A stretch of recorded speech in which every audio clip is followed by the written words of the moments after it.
nas pedras e nas bateas nas que me criei de rapaz.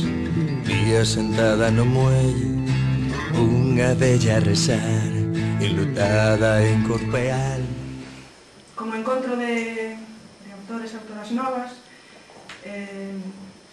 quixemos tamén que fosen novos e novas de verdade, ningún dos tres supera os 25 anos, son a xeración máis nova da literatura galega actual. Algo que os une os tres, posiblemente, é o seu inicio na literatura, o seu darse a coñecer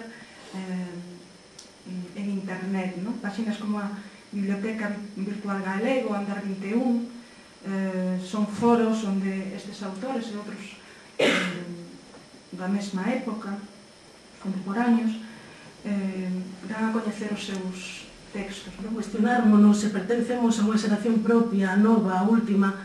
A miña resposta, en principio, é negativa, mais con matices, claro. Non considero que pertenza a unha xeración e non creo tan sequera que dependa de min cuestionalo.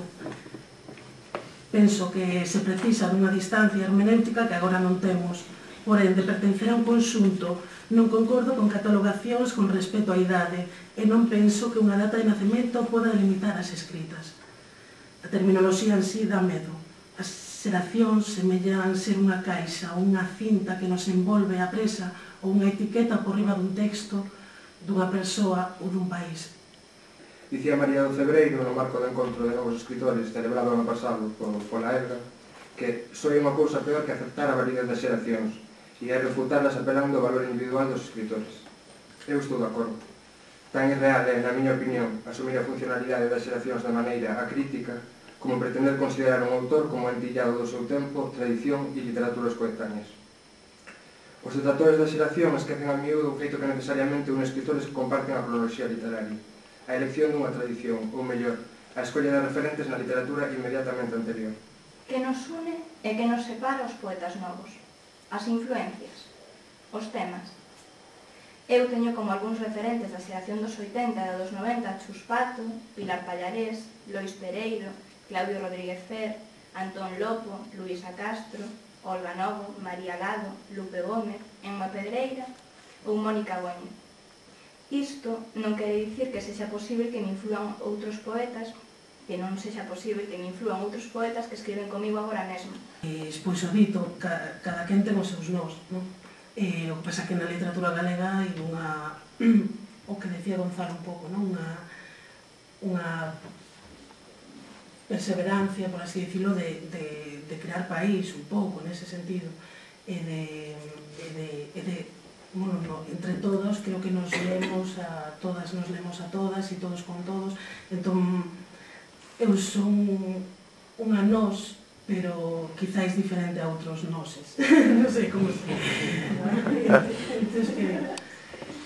eu escribo porque outras e outros tamén, algúns escriben tamén, o sea, eu escribo porque lín e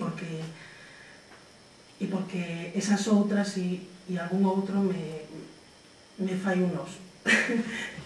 Digo que me pareceu superinteresante a idea que acabas de apuntar ti, Andrea, o feito de que igual non é eu ou nós, senón falar de cales son os nós da xente que está comezando a publicar agora, se eses nós teñen vencellos cos nós de antes, en forza común para conseguir algo, para encontrar algo, se é o mesmo xeito de desenvolvelo, aínda que a fronte común pode ser, pois iso, a mesma. Esta bella mariñeira é a viúva dun patrón, o millor mariñeiro que pareu o povo, entende que o mundo ten sol. 30 anos fai do naufraxio da roliña nas Azores, 30 anos da tolería da señora